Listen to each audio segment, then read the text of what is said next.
코로나 유행이 한풀 꺾이면서 실내 마스크를 언제 벗을 수 있는지에 대한 관심이 다시 높아지고 있습니다.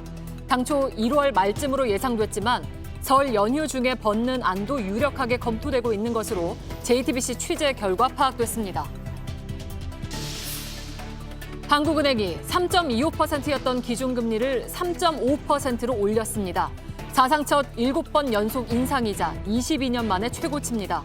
여기저기에서 어렵단 말이 나오지만 아직은 시중에 돈을 거두어 들여서 물가를 잡는 게 먼저라고 판단한 겁니다. 존엄하게 죽게 해달라. 자살 방조와 다를 바 없다. 뉴스룸이 연속 보도한 조력 사망 입법을 놓고 이윤성 서울대 명예교수와 이명진 의료윤리연구회 회장이 나와서 찬반 토론을 벌입니다. 뉴스룸이 끝난 뒤 유튜브로도 논의를 이어갈 예정입니다. 수소와 산소가 만나 전기에너지로 지속 가능한 미래로 현대 수소 전기차 넥소. 뉴스룸 시작하겠습니다. 오늘은 실내 마스크 소식부터 전해드리겠습니다. 언제쯤 실내에서도 마스크를 벗을 수 있을지 그 시점을 놓고 여러 이야기들이 나왔습니다. 중국발 코로나 확산 여파로 더 늦어지지 않을까 하는 예상도 있었는데 저희 취재 결과 이르면 설 연휴 중에 실내 마스크를 벗는 방안도 검토되고 있는 걸로 파악이 됐습니다. 윤영탁 기자가 취재했습니다. 확진자 규모는 3주 가까이 줄었고 중환자 병상 가동률은 40%를 밑돌고 있습니다. 정부가 밝힌 실내 마스크 해제 기준 4가지 가운데 이미 2가지가 충족된 겁니다. 실내 마스크 착용 의무 조정과 관련해서는 다음 주 17일 전문가 회의를 열어 의견을 수렴하도록 하겠습니다. 당초 2주 정도 더 지켜보고 1월 말쯤 푸는 게 논의됐었습니다. 하지만 당장 설 연휴 때 조정하자는 안도 유력하게 검토되고 있는 걸로 취재 결과 파악됐습니다. 이렇게 속도를 내는 이유는 위중증 환자 수가 꺾였다는 판단 때문입니다. 최근 14주 추이를 보면 유행이 본격적으로 시작한 2주 뒤부터 중환자 수도 올랐습니다.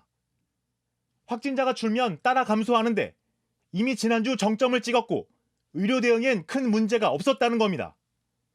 방역당국 핵심 관계자는 다음 주 회의에서 결론이 나면 설 연휴가 시작되는 주에 바로 적용될 수 있다고 밝혔습니다. 중국발 확산을 어느 정도 막았다는 판단도 또 다른 이유입니다. 다른 핵심 관계자도 초기 대응이 잘 된 걸로 본다면서 중국발 입국 방역 조치를 풀 계획이 없다고 밝혔습니다. 다만 자문위원회 내부에 신중론도 있어 다음 주 회의에서 격론이 예상됩니다. 1단계 해제를 해도 대중교통과 의료기관, 요양시설 등에선 마스크를 써야 합니다. 정부는 자문위 권고안이 나오면 중대본 회의를 거쳐 다음 주 금요일쯤 조치 계획을 발표할 가능성이 높습니다. JTBC 윤영탁입니다. 이태원 참사를 수사해온 경찰청 특별수사본부가 73일간의 수사를 마무리했습니다. 이번 수사의 쟁점은 예방과 구조 활동이 적절했는지, 부실했다면 그 책임이 누구에게 있는지였습니다. 그런데 특수본은 재난안전의 윗선들에 대해서는 아무런 판단을 내리지 않았습니다. 법리 때문이라는 건데 할 수 있는 걸 안 한 건지 특수본에서 사건을 넘겨받은 검찰의 판단이 궁금해지는 이유입니다. 최연수 기자입니다. 특수본이 검찰에 넘긴 사람은 모두 23명입니다. 박형 용산구청장과 이임재 전 용산경찰서장 등 6명이 구속됐고 김광호 서울경찰청장 등은 불구속 상태로 검찰 수사를 받게 됐습니다. 윤희근 경찰청장과 이상민 행정안전부 장관, 오세훈 서울시장 등에 대해서는 무혐의 처분으로 사건을 종결했습니다. 법리 검토를 거친 결과 사고 발생에 대한 예견 가능성 등 구체적 주의 의무 위반이 있다고 보기 어려워 수사 종결할 예정입니다. 관련 법상 주어진 책임과 의무에 비춰봤을 때 이태원 참사와의 인과관계가 명확하지 않다는 겁니다. 유족들은 특수본이 이른바 윗선 의혹이 제기된 이들을 소환조차 하지 않은 데에 대해 비판했습니다. 거대 조직을 가지고서 수사를 요구밖에 못했다는 것조차도 이해가 안 가고. 앞서 경찰청과 서울청, 용산서 등에서 압수수색을 벌인 검찰은 참사 전후 경찰관들이 주고받은 메신저와 112 신고 내역 등 전반을 살펴보고 있습니다. 오늘은 유족들을 상대로 피해자 조사도 이어갔습니다. JTBC 최연수입니다. 특수본은 이태원 참사의 원인을 군중 유체화, 그러니까 너무 많은 사람이 몰려서 하나의 강물처럼 흐름이 생겼고 이 때문에 그 안에 개개인은 한 덩어리가 되어버린 물처럼 각자 탈출할 수 없는 상태가 되면서 피해가 커졌다고 밝혔습니다. 이 내용은 조혜연 기자입니다. 참사 발생 5시간 전부터 모여들기 시작한 사람들. 밤 9시가 되자 인파가 최고조에 이릅니다. 스스로 움직일 수 없어 군중의 흐름에 떠밀려 다니는 상황이 된 겁니다. 1제곱미터 안에 7명 이상만 돼도 생기는 군중 유체화 현상인데 당시 최대 12명까지 몰려있던 것으로 파악됐습니다.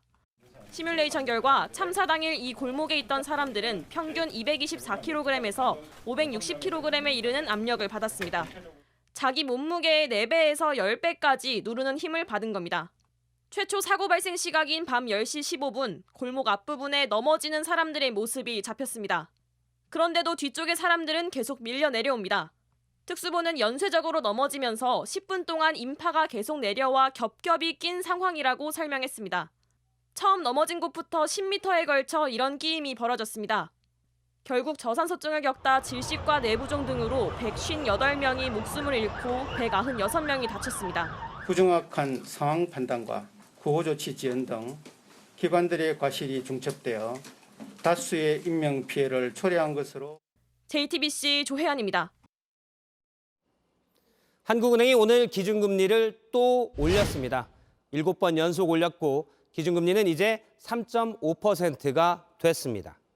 경기가 어렵다고 곳곳이 아우성이지만 한국은행이 경기보다 더 무게를 둔 건 높은 물가입니다. 물가는 현재 8개월째 5%대 상승률을 기록 중입니다. 실제로 가장 많이 체감되는 게 바로 외식 물가인데요. 직장인들의 점심 한 끼가 이제는 10,000원 한 장으로는 쉽지 않게 됐습니다. 정희윤 기자가 둘러봤습니다. 우리나라 외식비가 다른 나라보다 더 오른 건 통계로 확인됩니다. 지난해 초 서울의 식당 물가는 500개 넘는 전 세계 도시 가운데 333위였는데 올해 초에는 283위로 50계단 뛰었습니다. 도쿄와 타이베이보다 비쌌습니다. 이 10,000원짜리 한 장을 들고 서울 시내에서 직장인이 점심 먹을 수 있는 곳을 찾아보겠습니다. 오늘 19,000원짜리 먹었습니다. 제일 저렴한 걸로 먹었습니다. 아무래도 직장인 입장으로서는 점심시간 때 먹기가 좀 어느 정도 부담감 있는 가격인 것도 맞고 다른 골목에서도 10,000원짜리 점심을 찾기 힘든 건 마찬가지였습니다. 10,000원 중반대 정도로 많이 다 올라왔더라고요. 빵을 싸오거나 좀 아끼시는 분들도 많은데 약간 물가가 많이 부담되는 건 사실인 것 같습니다. 냉면 15,000원, 삼계탕 19,000원, 국밥 10,000원. 이제 직장인들은 점점 점심 먹기 힘들어집니다. 1년 전보다 적게는 1,000원, 많게는 3,000원씩 오른 값입니다. 식당 메뉴뿐만 아니라 마트에서 파는 반찬이나 과자값도 크게 오른 건 마찬가지입니다. 이렇게 먹거리 가격이 오르는 건 러시아와 우크라이나 전쟁으로 밀가루와 기름 같은 원재료 값이 계속 오르고 있는 영향이 큽니다. 올해 따뜻한 겨울 덕분에 가스를 비롯한 에너지 가격은 주춤하지만 먹거리 가격이 오른 탓에 물가 상승률은 고공행진을 이어가고 있습니다. JTBC 정희윤입니다. 민주당 이재명 대표가 받고 있는 혐의 중에 하나가 이른바 성남FC 후원금 의혹입니다. 핵심은 사옥 인허가 등과 관련해 편의를 봐주는 대가로 기업들이 성남FC에 후원한 것 아니냐죠. 이재명 대표는 대가성은 없다고 말해왔습니다. 그런데 JTBC가 취재해보니 네이버 회의 자료에 네이버가 후원금을 나눠서 낸 이유가 나와 있는데 바로 요구사항을 관철시키기 위한 전략이었습니다. 한민용 기자입니다. 2015년에 네이버와 성남시 그리고 성남FC와 희망살림이 서명한 협약서입니다. 네이버가 2015년 5월과 9월, 2016년 5월과 9월로 나눠 모두 40억 원의 후원금을 내기로 돼 있습니다. 네이버 회의 자료에는 4번에 나눠서 낸 이유가 담긴 것으로 파악됐습니다.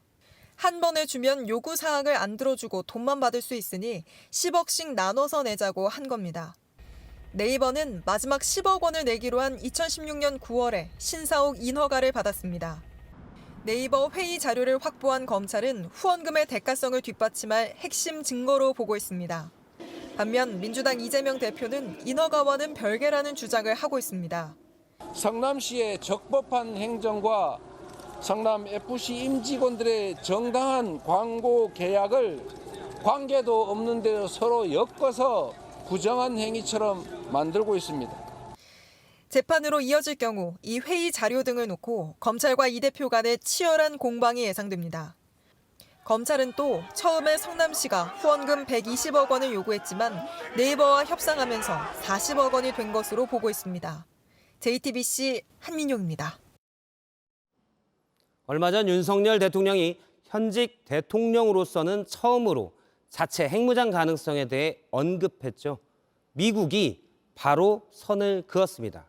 백악관에서 한반도 비핵화가 분명한 원칙이라고 강조했습니다. 김민관 기자입니다. 미국은 윤석열 대통령이 자체 핵 개발이나 전술핵 재배치를 언급한 것과 관련해 한반도 비핵화 기조를 다시 강조했습니다. The United States remains committed, President Biden remains committed to the complete denuclearization of the peninsula, and that hasn't changed. 우리나라의 핵무장 가능성에 분명하게 선을 그은 겁니다. 미국 방부도 미국 정책은 분명히 한반도 비핵화라며 한국은 미국의 확장 억제 우산 안에 있다는 걸 기억해야 한다고 밝혔습니다. 앞서 논란이 이어지자 대통령실은 윤 대통령의 발언이 북핵 위협이 고도화되는 상황에서 국민을 지키겠다는 군통수권자의 의지와 각오라고 설명했습니다.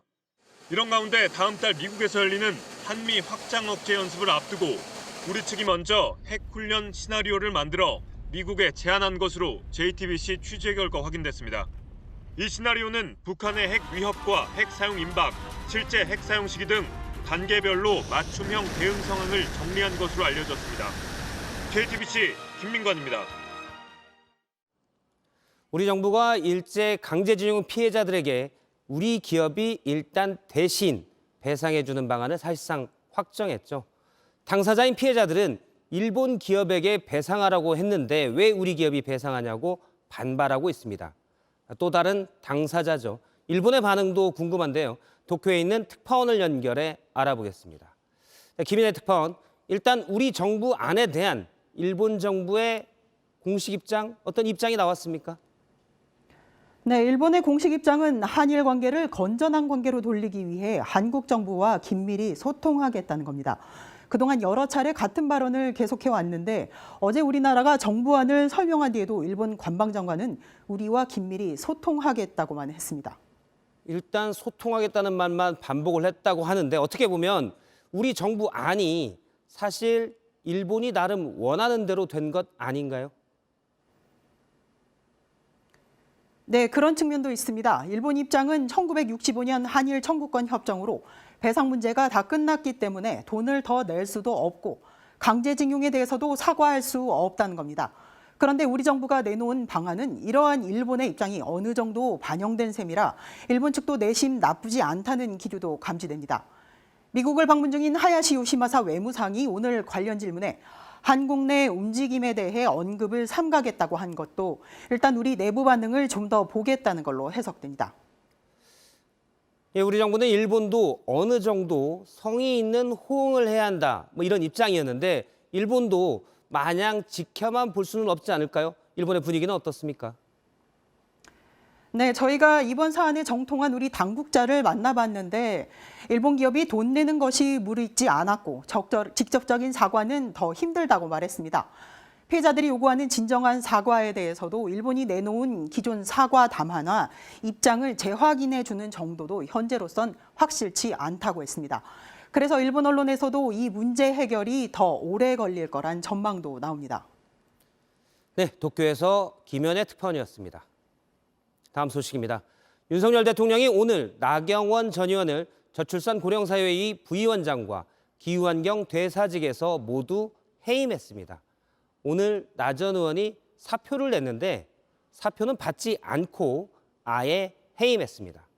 나 전 의원의 당대표 선거 출마 가능성이 짙어졌습니다. 강희연 기자입니다. 윤석열 대통령이 나경원 전 의원에 대한 해임을 전격 발표했습니다. 대통령은 오늘 나경원 전 의원을 저출산 고령화 사회 부위원장과 기후환경 대사직에서 해임했습니다. 곧바로 후임자도 발표했습니다.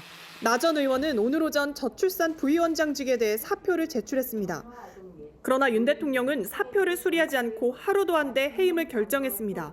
특히 기후환경 대사직까지 한꺼번에 해임했습니다. 대통령실 관계자는 사실상 징계성 의미를 담았다고 봐야 한다며 대통령의 의지가 강하게 담겼다고 설명했습니다. 친윤계 핵심으로 꼽히는 장제원 국민의힘 의원은 대통령실의 해임 발표 직후 나 전 의원을 향해 친윤을 가장한 반윤의 우두머리가 되겠다는 것이라고 비판했습니다. 이번 해임으로 나 전 의원의 결정도 빨라질 걸로 보입니다.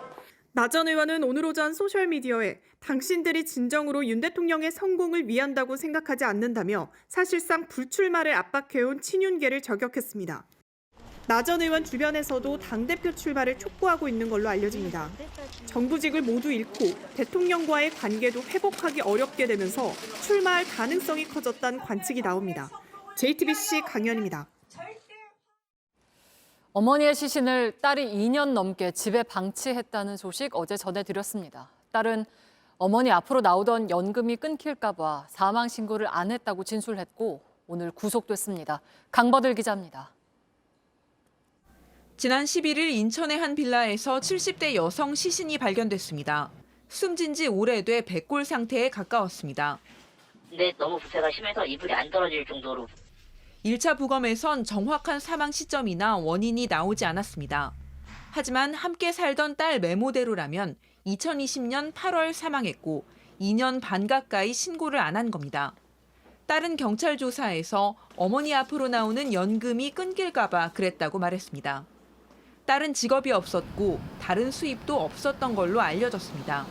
사망 추정 시점부터 지난달까지 모두 1,400만 원 넘는 연금을 받았습니다. 경찰은 사체 유기 외에 부정수급 혐의 추가 적용을 검토하고 있습니다. 또 어머니가 사망 전 아팠다는 진술을 확인하기 위해 진료 내역을 조사할 예정입니다. JTBC 강버들입니다. 코로나로 닫혔던 공연장들이 다시 열리고 관객도 몰리고 있습니다. 그러면서 온라인 티켓을 이용한 사기도 다시 잇따르고 있습니다. 수법이 어떤지 최승훈 기자가 보도합니다. 해마다 연말이면 단짝 친구와 보러 가던 밴드 공연. 30대 직장인 고모 씨는 코로나19가 유행하는 동안 멈췄던 공연을 다시 본다는 생각에 들떴습니다. 예매 관련 내용 정보를 전달받고 제가 20만 원을 카드로 돈을 보내드렸거든요. 지난해 12월 표를 구하기 어려워 인터넷 카페에서 티켓 양도글을 보고 돈을 보냈습니다. 자리를 확인하고 예매자 이름과 예약 번호가 적힌 확인서를 받았습니다. 조금 불안했지만 확인서가 있어서 믿었습니다. 이제 제가 예매 내역을 다 받았다 보니까 딱히 크게 의심은 하지 않았고. 그런데 공연 당일 공연장으로 출발하기 직전에 자리가 없다는 걸 알았습니다. 예약했다 취소한 표를 판매자가 취소 전에 받아둔 확인서로 속인 겁니다. 기획사에서 그 사람 이름으로 예약된 게 없다라고 알려주셔가지고 사기당했구나. 피해자는 여럿이고 공연도 다양합니다. 잃은 돈보다 마음의 상처가 컸습니다. 좋은 추억으로 남겨야 될 일이 안 좋은 추억으로 남게 되면 공연들을 기피하게 되고 하나둘씩 떠나게 되면 다시 돌아오기가 또 어려운 거고요. 오래된 수법인데도 조금씩 방법이 진화하면서 피해는 계속되고 있습니다. 온라인 암표 거래를 막는 게 해결책인데 현행법으로는 불가능합니다.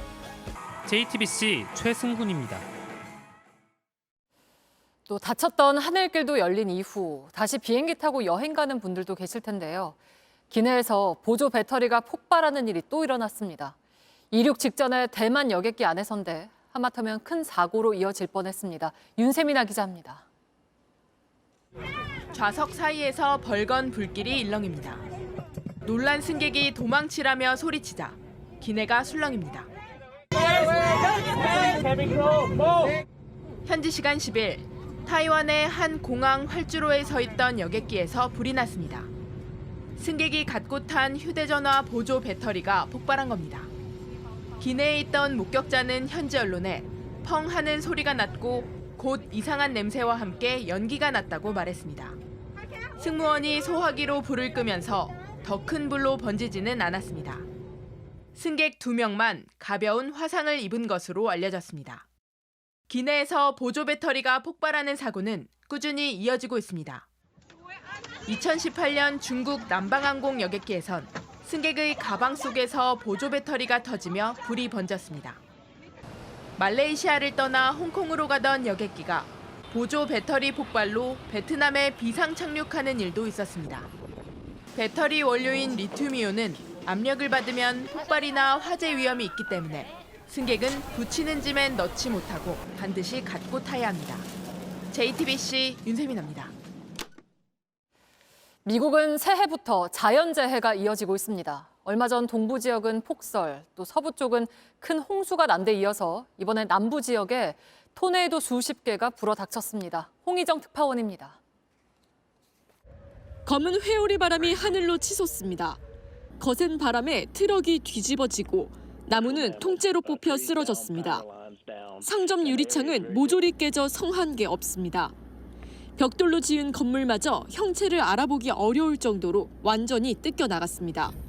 현지 시간 12일 미국 남부 엘라베마주의 셀마시를 덮쳤습니다. You could hear the roar, glass going everywhere. You could hear the roof literally being torn off right over our head. 엘라베마주에서만 20개 넘는 토네이도가 집중 발생했고 중남부 켄터키, 조지아주에도 여러 개가 들이닥쳤습니다. We had a horrible line of storms early this morning. Right here, it's 100 miles an hour. You see debris going to the north, east, and southeasterly direction. 이번 토네이도로 미국 당국은 지금까지 최소 7명이 숨진 것으로 파악하고 있습니다. 동부 지역 폭설과 서부 캘리포니아 홍수에 이어 중남부 토네이도가 연달아 발생하며 미국 사회가 자연재해에 몸살을 앓고 있습니다. 로스앤젤레스에서 JTBC 홍희정입니다.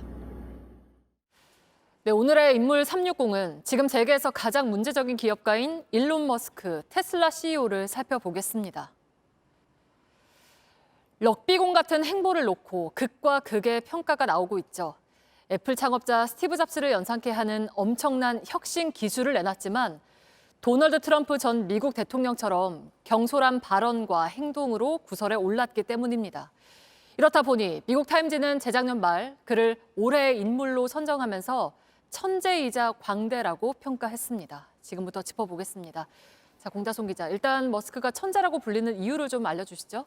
네, 스티브 잡스의 견줄 만큼 우리 삶을 바꿀 혁신 기술을 많이 내놨기 때문입니다. 1999년 세계 첫 온라인 간편 결제 시스템인 페이팔을 창업했는데요. 이걸 2002년 이베이에 우리 돈 1조 9천억 원에 팔아 이번엔 우주 산업에 도전합니다. 스페이스 X를 설립해 나사와 함께 달과 화성 탐사에 나서고 우주에 민간인을 보내며 본격적인 우주 관광 시대를 열었습니다. 2008년부터는 테슬라의 최고 경영자로 전기차와 자율주행 기술 개발에 나섰는데요. 올해 CES에선 머스크가 고안한 차세대 무인이동 수단인 하이퍼루프를 선보이기도 했습니다. 타임즈는 머스크만큼 지구와 지구 바깥의 삶까지 비범한 영향을 미친 사람은 거의 없다고 평했을 정도입니다. 네, 이렇게 계속해서 뭔가 새로운 걸 하고 또 엄청난 워커홀릭이라는 평가도 많잖아요. 그러니까 이렇게 성과가 많은 만큼 그동안 벌어들인 돈도 엄청나죠? 네, 한때 세계 최고의 부자였습니다. 머스크의 자산은 2021년 11월 3,400억 달러, 우리 돈 430조 원으로 정점을 찍었습니다. 인류 최초로 개인 자산이 3천억 달러를 넘은 사람이었는데요. 하지만 이젠 세계에서 가장 많은 재산을 잃은 사람이 됐습니다. 머스크는 지난해 우리 돈으로 227조를 넘게 잃어 기네스북에 올랐습니다. 가장 많을 때와 비교해 절반 이상을 잃은 셈입니다. 테슬라의 주가가 1년 새 60% 가까이 떨어지고 지난해 10월 60조 원을 들여 트위터를 인수한 영향이 큽니다. 포브스는 머스크의 트위터 인수를 두고 형편없는 리더십이라고 혹평했습니다. 머스크는 인수하자마자 노동 탄압 문제에 휩싸였습니다. 절반이 넘는 트위터 직원들을 해고하며 남는 직원들에겐 24시간 근무를 요구해 논란이 됐습니다. 또 화장실에 휴지를 없애는 등 극단적인 비용 절감으로 원성을 샀습니다. 이러는 새 머스크 생태계의 핵심인 테슬라도 흔들리기 시작했습니다. 제멋대로 올렸다 내리는 가격 정책이 문제가 된 건데요. 중국에선 테슬라 차량을 지난해보다 최대 25%까지 싸게 팔자 미리 산 소비자들이 단체로 환불을 요구하는 일도 있었습니다. 한국에서도 고무줄 가격 정책에 뿔난 소비자들이 자동차가 회처럼 시가로 가격이 매겨지는 거냐며 회슬라라고 비판했습니다. 네. 근데 그래도 뭐 기술력으로는 아직까지는 전기차 하면 뭐 테슬라 아닙니까? 그 믿음도 점점 깨지고 있습니다. 국내에서만 해도 지난 7일과 9일 서울과 세종시에서 차량에 불이 나며 화재 우려가 잇따랐습니다. 사고가 났을 때 밖에서 문을 열지 못하는 것도 치명적인 단점으로 지적됩니다. 이렇게 계속되는 머스크의 오너 리스크에 노벨 경제학상 수상자인 폴 크루그먼은 머스크는 회사 경영은커녕 고양이 밥 주는 일조차 맡기지 못할 사람이다. 이렇게 혹평했습니다. 네, 뭐 이런 좌충우돌의 머스크 언행이 그러니까 만약 남의 일일 수가 없는 게 당장 우리나라에도 뭐 테슬라 주식이나 차를 산 분들이 많잖아요. 네, 맞습니다. 한국인이 가장 많이 보유한 미국 주식 바로 테슬라입니다. 해외 주식에 투자한 이른바 서학개미 중 테슬라 주식을 보유한 사람은 2021년 43만 7천 명에서 지난해 70만 명이 넘었습니다. 테슬라 주가가 지난해 12월 한 달에만 36%가량 급락하면서 서학개미들의 속이 타들어갔습니다. 네. 주식뿐만 아니고 머스크가 띄운 도지코인이라는 가상화폐를 샀다가 손해본 이들도 적지 않습니다. 또 한국에서 가장 많이 판매되는 전기차 역시 테슬라이기 때문에 안전성에 대한 소비자들의 불안도 계속될 것으로 보입니다. 네, 뭐가 좋든 싫든 우리 삶과 뗄 수가 없는 인물인 거네요. 알겠습니다. 앞으로도 머스크의 행보를 잘 지켜봐야겠습니다. 공다솜 기자였습니다.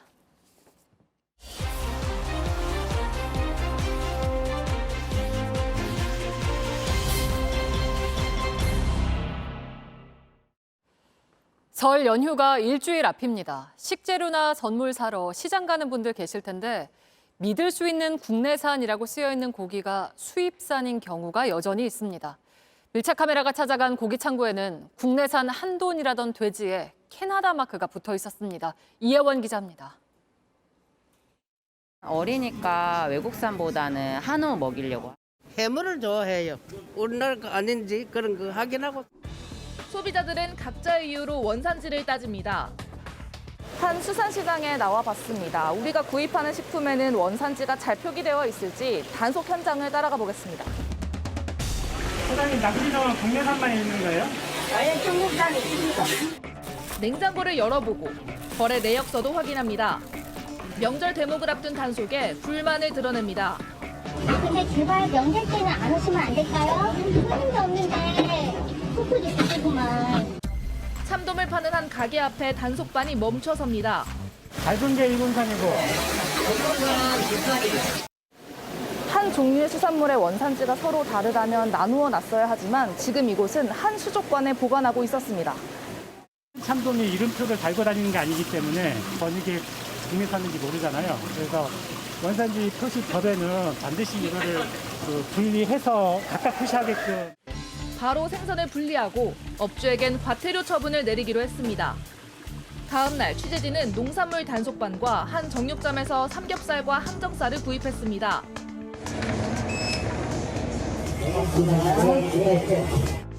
국내산이라며 믿을 수 있는 우리 돼지 한돈이란 스티커도 붙여놨습니다. 근처에서 바로 검사해보니 5분 만에 나온 결과는 한 줄. 외국산이란 뜻입니다. 국내산은 반드시 돼지열병 백신을 접종해 2줄이 나옵니다. 돼지고기를 판매했던 정육점에 가서 그 이유를 직접 한번 물어보겠습니다. 차이가 많이 나나요? 생각 안 해봤습니다. 창고에 쌓여있는 고기 캐나다산입니다. 왜 영육산을 국산으로 팝니까? 죄송합니다. 냉장은 요즘 캐나다하고 멕시코산이 많이 들어오고요. 국산 신선육으로 파는 거죠. 또 다른 정육점은 발뺌부터 하더니 저희가 한우를 샀거든요, 지금. 영수증 있잖아요. 저희가 샀다니까. 계속 추궁하자 결국 인정합니다. DNA 검정되지만 한우가 지안으로 나왔다고. 사실 일 있으시죠? 미국산 목심을 한우로 판 겁니다. 현장에서 바로 적발 확인서를 작성합니다. 원산지를 허위로 표기하면 현행법상 7년 이하의 징역 또는 1억 원 이하의 벌금을 물어야 합니다. 믿는 수밖에 없지 않나요? 원산지를 확인하던 소비자들 대부분 이렇게 말했습니다. 믿고 사는 사람과 제대로 파는 사람 모두 M1 피해를 입지 않으려면 철저한 감시가 필요해 보입니다. 밀착 카메라 이혜원입니다. 네, 지금은 높은 아파트가 빽빽한 서울이지만 80년대에는 어땠을까요? 서울의 옛 풍경을 만날 기회가 생겼다고 하는데요. 오늘의 모바일 디 이슈 시작합니다.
네, 뉴스룸이 며칠간 던졌던 질문입니다. 정해진 삶의 마지막 시간 그리고 극심한 고통. 그럴 때 고통 없는 죽음을 과연 스스로 선택할 수 있느냐, 즉 조력 사망에 대한 문제입니다. 오늘은 예고드린 대로 간단한 토론을 진행하겠습니다. 조력 사망 그리고 조력 사망 입법화에 찬성하는 쪽에 이윤성 서울대 명예교수님, 법의학자십니다. 나오셨고요. 그리고 입법화에 반대하는 이명진 의료인류연구회 전 회장님이 나오셨습니다. 안녕하십니까? 네, 안녕하세요. 일단 미리 말씀을 드리면은 뉴스룸 시간에는 핵심 쟁점에 대해서 저희가 10여 분간 토론을 진행하고요. 남은 얘기들이 너무 많을 것 같아요. 그래서 뉴스룸이 끝난 뒤에 유튜브로 이어지는 뉴스룸 뒤, 오늘은 이제 방청객도 계시는 오픈 뉴스룸인데요. 거기에서 나머지 토론을 계속 이어가도록 하겠습니다. 시청자분들도 의견을 유튜브로 주시면 저희가 오픈 뉴스룸 시간에 같이 그 의견을 나누도록 하겠습니다. 먼저 이 질문을 짧게 드리겠습니다. 우리나라에 만약 조력 사망 제도가 있고 시한부, 그러니까 몇 달 남지 않은 삶이고 극심한 고통이 현재 있다. 그러면 두 분은 조력 사망을 택하겠습니까? 먼저 교수님께 여쭤보면. 네, 삶의 마지막 단계가 어떨지를 지금 예측하기는 어렵지만 예. 만일 조력 사망이라는 선택지가 있다면 그러면 제가 선택할 수 있는 가능성이 넓어지기 때문에 저는 조건이 맞는다면 조력 사망을 선택할 수 있다고 생각합니다. 네. 회장님은요? 네, 우리 교수님과 달리 이제 죽음의 임종에 맞이할 적에 우리가 죽음이라는 영역을 갖다가 어떻게 받아들이냐에 따라 다를 거예요. 가치관이 다르고 또 예. 신앙관이나 종교관이 다 다를 겁니다. 저 같은 경우에는 설사 이제 그런 이 조력 자살을 하는 입법이 되더라도 전 받아들이지 않을 것 같습니다. 알겠습니다. 객관적인 위치에서 말씀을 하시겠지만 본인들의 입장에서는 어떨지 한번 여쭤봤고요. 그럼 본격적으로 얘기를 하도록 하겠습니다. 저희가 크게 두 가지 주제로 일단 뉴스룸 시간에 얘기를 할 텐데요. 첫 번째는 극심한 고통이 있을 때 조력 사망이 필요하다고 주장하는 목소리, 그리고 사실은 어떤 말기 환자의 경우 병원비나 간병비 문제가 들어가거든요. 이것도 사실 중요한 문제여서 그 부분 두 가지로 나뉘어서 얘기를 하겠습니다. 먼저 극심한 고통 때문에 조력 사망이 필요하다고 주장했던 분을 저희가 탐사보도 취재 과정에서 만났는데 그 목소리를 잠깐 들어보겠습니다. 면도칼에 베이는 느낌? 전기가 통하는 느낌? 그 다음에 활활 탄다는 느낌이 제일 많이 들었어요. 잠잘 때 그리고 기절했을 때가 제일 행복하죠. 저는 딱 하나가 있어요. 고통 없이 죽을 수 있다. 그래서 그거 하나가 너무 커요, 제 인생에서. 고통 없이. 고통은 사실 신체적으로 가장 큰 부분이죠. 일단 이윤성 교수님, 네. 조력 사망이 필요하다고 하는 목소리였는데 어떻게 보시나요? 네, 아마 굉장히 심한 고통에 시달리고 있는 분이신 것 같은데 그런데 아마 전 세계적인 기준에서 단순히 고통만 있는 사람을 조력 사망에 이르게 하지는 않습니다. 예. 왜냐하면 그 고통이 있고 그리고 그 생의 마지막 단계에서 삶의 질이 생명을 연장하는 것이 꼭 좋을까 하는 의문이 드는 그런 경우에만 적용하는 것이고, 또 하나는 고통을 관리하는 기술이 많이 늘었습니다. 예. 그래서 물론 잘 안 되는 분도 있지만 고통을 관리할 수 있는 범위 내에서는 관리를 하고 그게 우선이고, 그 다음에 그 삶의 질이 형편없이 나빠졌으면 그때 가서 조력 사망을 고려할 수는 있겠죠. 그럼에도 불구할 때는 조력 사망이 네. 필요하다는 말씀이신가요? 네. 말씀하신 대로 이제 저희 의과학이 발달함에 따라서 예전에 뭐 치통만 있어도 죽을 것 같았었습니다. 예. 그런데 저희들이 이제 진통제나 또 치과 기술로 의학 기술이 발달함으로써 이제 통증에서 벗어나고 있어요. 지금도 역시 호소하신 그 환자분의 어떤 극심한 고통을 말씀 들으면 마음이 아프지만은 곧 이제 의사들이 그런 노력을 통해서 환자들의 그 고통을 덜어주는 날이 곧 다가올 거라고 생각됩니다. 특별히 이제 이분 같아서는 이제 고통을 벗어나는 죽음을 원하신다고 그랬는데, 그 선택지가 너무 쉽게 택해서는 안 되는 선택지고, 또 그렇게 되면 생명 경시 사조로 흐를 수 있기 때문에 그런 건 다시 한번 생각할 부분들입니다. 예. 반박을 하시는데 자유롭게 두 분께서 이제 얘기. 네. 지금 이제 생명 경시 풍조, 이거는 뭐 저도 그런 풍조가 드는 것은 저도 반대합니다만, 그런데 지금 저희가 이 조력 사망의 대상으로 삼고 있는 분들은 정말 그 의학이 발전하면서 생긴 부작용, 그 중에 이제 중환자 의료 그 부분이 있는데, 중환자 의료가 건질 수 없던 환자의 생명을 구하는 경우가 많이 있었습니다만, 중환자 의료를 했지만 건지지 못하는 생명이 있거든요. 그런 경우에 그런 의료를 계속 해야 되느냐, 이런 그 문제에 대한 논의는 폭넓게 지금부터라도 시작을 해야 된다고 생각합니다. 그렇게 논의를 시작하고 죽음에 관해서 잘 이해한 뒤에, 그리고 선택지로서 조력 사망이 있다는 것, 이거는 충분히 고려할 만한 일이죠. 그러니까 치료의 가능성이, 회생의 가능성이 전혀 없는 환자의 경우 네. 필요하다는 말씀이시죠? 회생의 예. 가능성이 없고, 그리고 삶의 질이 매우 나쁜 사람, 그런 경우를 얘기합니다. 조력 사망이라는 개입되는 것이 의사입니다. 의사는 이제 우리 고대 히포크라테스 선서에도 나오지만은 독약을 주지 않겠다는 이제 고대 선서문이 있고, 또 우리가 악행을 하지 않겠다는 우리 의료윤리의 큰 규칙이 있습니다. 두노함이라고 그러죠. 악행 금지. 그래서 우리는 의사는 지금까지 환자의 고통과 질병을 치료하는 힐러, 치료자의 역할로 지금까지 서왔는데, 이제는 힐러의 역할까지 요구한다는 것은 우리 의사로서 받아들이기 힘든 영역입니다. 예. 지금 원래 의사들이 하는 일은 낫게 하는 것이었는데요. 근데 의사들의 능력에는 한계가 있고 의학 의술에도 한계가 있어서 낫게 하는 일을 더 이상 하지 못하고 그냥 아주 고식적인 방법으로 생명만 연장하게 하는, 그렇게 해서 점점 그 상태는 나빠지고 해서 평상시에 자기가 갖고 있던 이미지까지, 몰골까지 다 망가지고, 그리고 정신을 잃고 이상한 소리를 하고 뭐 이런 것까지 해가면서 자식들이나 손주한테 그런 이미지를 남기고까지 과연 생존하는 것이 옳은 것이냐 하는 거를 스스로 판단하고, 그리고 거기에 따른 자신의 선택에 관해서는 가능성을 넓혀주는 것이 옳다고 생각합니다. 현재는 연명의료를 중단할 수 있는 법이 이제 만들어졌지 않습니까?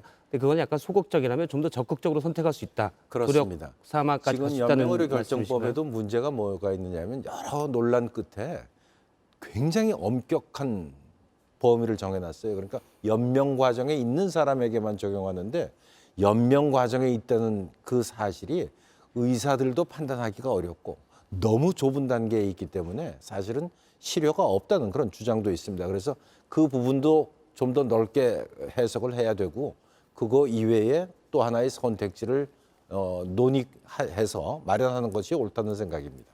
네, 죽음이라는 것은 이제 나 홀로 단독자로 죽는 것이 아니라 우리는 이제 공동체를 이루고 가족을 이루고 삽니다. 그렇기 때문에 나 혼자의 죽음이 그걸 끝이 나는 것이 아닙니다. 우리 인간의 죽음은 모두 다 흔적을 남기게 돼 있어요. 그러면 내가 죽었을 적에 어떤 흔적을 남기고 내가 죽었느냐, 어떤 사람으로 기억되느냐가 상당히 중요합니다.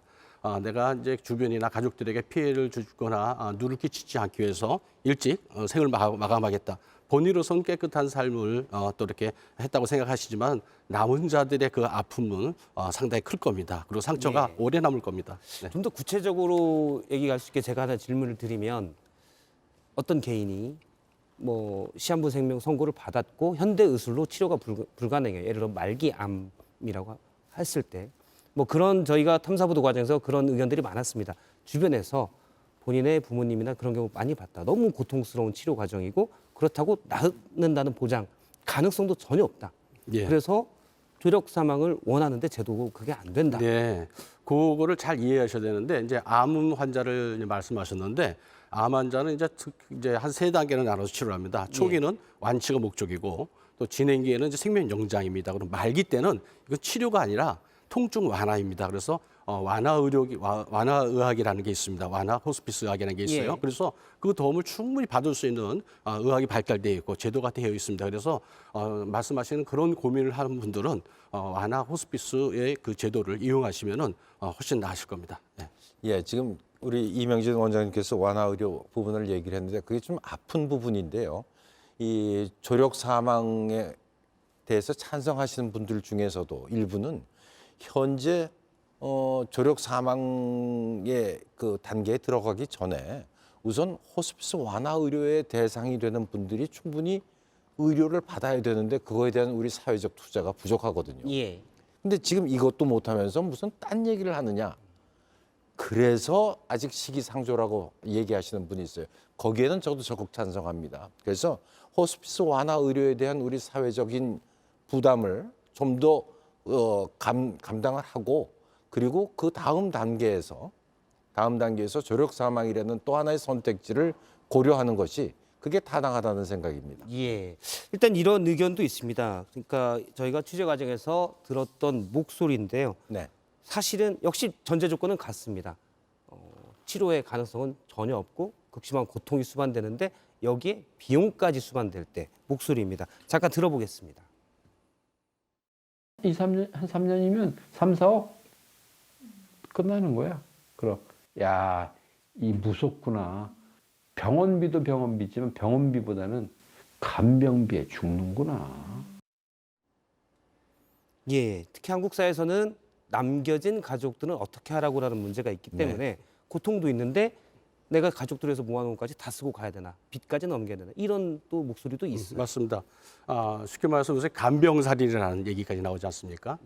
간병하는데 너무 힘들다 보니까 자기 부모나 자기 가족들을 살해하는 경우까지 있습니다. 하지만은 이런 것들이 발생되지 않도록 하는 것이 저희들이 할 일이 아닌가 생각됩니다. 사회의 공동적인 책임이죠. 그러기 위해서는 우리 이윤성 교수님께서 말씀하셨지만 우리 연명의료 결정법에 그 대상 범위를 좀 넓혀줘야 됩니다. 지금 현재는 에이즈나 말기암 환자나 그 만성 간 경변이나 혜택이 얼마 없어요. 그런데 말씀하신 저분 같은 경우는 이제 만성 질환에 속하는데 저런 분들을 혜택을 줘서 그런 간병에 대한 어려움, 그다음에 물질적 어려움을 해소시켜줘야죠. 우리가 돈 때문에 생명을 포기한다는 건 너무 슬프지 않겠습니까? 예, 이게 참 어려운 문제인데 돈 때문에 생명을 포기한다. 이거 용납할 수가 없거든요. 근데 현실적으로 보면 돈 생각하지 말고 결정을 하라. 이것도 또 비현실적인 얘기입니다. 그래서 뭐 이게 좋은 얘기만 골라서 하자면 그러면 우리 사회가 그런 부분에 대해서 충분히 감당을 하고 이렇게 얘기해야 되는데 그게 또 현실적으로는 어려운 얘기라서 그렇습니다만 어찌됐든 돈의 문제는 우선순위가 낮은 결정 요소에서 우선순위가 좀 낮아야 된다는 데는 뭐 다 공감하고 있습니다. 알겠습니다. 저희가 이제 뉴스룸 시간에는 토론은 여기까지 하고요. 계속 뉴스룸 뒤에서 할 텐데 사실은 뭐 생명 존중의 문제, 존엄성의 문제, 그리고 자기결정권 또 과연 그러면 기준을 어떻게 할 것인가 이런 문제를 좀 뒤에 뉴스룸 뒤에서 더 논의를 해보겠습니다. 일단 뉴스룸 토론은 여기서 마치겠습니다. 고맙습니다. 네. NBA 드래프트를 앞두고 부상으로 좌절했던 이현중 선수가 반년 만에 돌아왔습니다. 실패로 많은 걸 배웠다며 더 단단한 모습으로 나타났습니다. 문상혁 기자가 만났습니다. 농구공을 잡는 대신 다리 힘을 키우고 중심 잡기에 열중한 건 부상 때문입니다. NBA 도전을 선언한 지난해 6월 구단들의 테스트 도중 크게 다쳤습니다. 발이 꺾이면서 이제 눌려가지고 이제 제가 딱 다치자마자 이거는 뭔가 잘못됐다라는 게 결국 최종 58인에 들지 못했고 반년간 재활에 매달렸습니다. 미국에서 만난 배구 여제의 조언은 좌절하지 않겠다는 마음을 더욱 키웠습니다.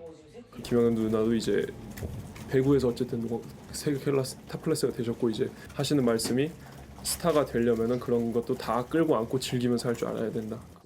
2m 넘는 키에 전미 대학 농구에서 슛 재능을 인정받으면서 하승진 이후 18년 만에 한국인 선수가 될 거란 기대를 한몸에 받았습니다. 동시에 체중이 가볍고 힘이 약하다는 우려도 있었는데 이참에 몸무게를 8kg 늘려 NBA급에 더욱 다가섰습니다. 가장 큰 무기인 3점 슛은 더 좋아졌습니다. 코너별로 쏘는 데서 거의 30개 스트레이트로 들어가는 그 정도의 슈팅 안정감을 보이고 있어서 이현중은 오는 일요일 미국으로 출국해 NBA에 다시 도전장을 냅니다. 당연히 강백호 투박하지만 팀을 위해서 헌신하고 또 저도 에너지를 주면서 팀 분위기를 바꿀 수 있는 그런 선수가 됐으면 좋겠다라는. JTBC 문상혁입니다. 빙상 지도자 연맹이 빅토르한 중국 대표팀 전 코치와 김선태 전 감독의 국내 복귀를 우려했습니다. 빅토르아는 귀화 직전 올림픽 금메달 연금을 일시불로 받아갔고 김선태 전 감독은 선수단 관리소 홀등의 이유로 징계를 받은 문제가 있다고 연맹은 밝혔습니다. 네, 이번엔 기상센터 연결하겠습니다. 자, 오늘 전국에 비가 왔고 내일과 모레도 올 거라고 하는데요. 이재승 기자, 비 올 때 옷이나 신발을 어떻게 관리할지 알려준다고요? 네, 우선 준비한 영상부터 한번 보시죠. 네, 뛰어가죠. 네, 자, 풋풋한 주인공들의 모습에서 제가 주목한 부분은 바로 여기입니다. 흠뻑 젖은 옷과 신발인데요. 자, 이런 때는 어떻게 해야 할까요? 우선 옷에 흙탕물이 튀었을 때는 바로 털지 말고 말린 뒤에 털어내야 됩니다. 이 젖은 채로 털면 빗물에 섞인 흙과 먼지가 원단 사이로 들어가서 얼룩이 생길 수 있습니다. 자, 그리고 이 젖은 신발은 빈병 위에 꽂아서 햇볕이 잘 드는 곳에 두면 병 안의 열기로 신발을 빨리 말릴 수 있습니다. 자, 그리고 고전적인 방법이죠. 신문지로 물기를 흡수한 뒤에 건조하는 그런 방법도 있습니다. 자, 그리고 아예 방수 신발을 만드는 방법도 있는데요. 양초를 바른 뒤에 드라이기로 열을 가해주면 묻어있던 양초가 스며들면서 방수 신발이 완성됩니다. 네, 잘 들었습니다. 그리고 내일부터는 비뿐만이 아니라 눈이 오는 데도 있다면서요? 네, 이 주말인 내일과 휴일인 모레 전국 곳곳에 비나 눈이 오는 곳이 있겠습니다. 특히나 강한 동풍이 유입되는 강원 산간 쪽, 또 동해안 쪽으로는 많은 눈이 예상되는데요. 예상 적설량 보겠습니다. 자, 예상 적설량 보시면 이 강원 산간 쪽과 동해안 쪽으로 이 월요일까지 최고 70cm가 넘는 그런 폭설이 쏟아지겠습니다. 강원 내륙엔 2에서 10cm가 예상이 되고요. 그 밖에 서울과 경기 서부 쪽, 또 이 충청, 충북과 또 전북 동부 쪽에는 1에서 5cm의 눈이 내릴 가능성이 있습니다. 자세한 전국 날씨 보겠습니다. 주말인 내일은 전국에 비가 내리겠고 오후나 밤에는 기온이 떨어지면서 비가 눈으로 바뀌는 곳이 많겠습니다. 아침 기온은 전국이 3도에서 11도로 중부지방은 오늘보다 조금 높고 남부지방은 크게 떨어지겠습니다. 낮 기온은 서울 7도, 대구 10도 등 아침 기온과 크게 차이가 없겠습니다. 오늘보다는 3도에서 8도가량 낮겠습니다. 네, 다음 주에는 기온이 차츰 떨어지겠는데요. 특히나 이 화요일엔 서울의 아침 기온이 영하 8도까지 떨어지면서 크게 추워지겠습니다. 지금까지 기상센터였습니다. 코웨이 비렉스. 매트리스 살 때 푹신한 거, 탄탄한 거 몇 번 앉아본다고 나에게 딱 맞는 걸 고를 수 있을까요? 이제 살 때 고민하지 마세요. 스마트 매트리스 하나면 컨디션에 맞춰 탄탄하게, 때론 푹신하게 조절하고 왼쪽, 오른쪽 원하는 대로 따로따로 맞출 수 있으니까요. 잘 자는 건 중요하니까 매트리스도 스마트하게. 코웨이 비렉스. 오늘 밤도 잘 자요. 네, 이제 유튜브로 이어지는 오픈 뉴스룸에서는 조력 사망 입법화에 대한 토론을 이어가겠습니다. 시청자분들의 의견도 들어보겠습니다. 네, 오늘 뉴스룸은 여기까지입니다. 시청해 주신 여러분 고맙습니다.